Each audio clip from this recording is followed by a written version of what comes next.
আপনার কিনা বাবারা এবার যেমনি কাটাতে পা রেখেছে মা গো আর বাবা আমেনার ছুয়াবে গোলাপ ফুল হয়ে গেছে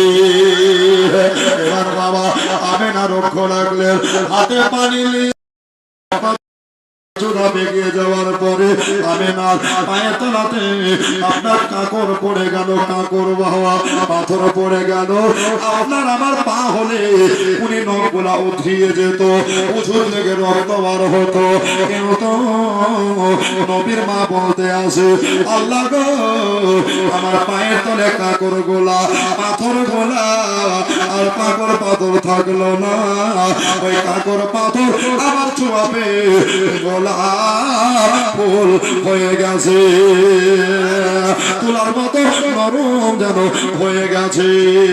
জোরে বলে সুবহানাল্লাহ তো বাবা আপনারা ইদি কুদি যাবেন না আপনারা উঠাউঠি করবেন না লক করে বসে যান আপনারা ইদি কুদি না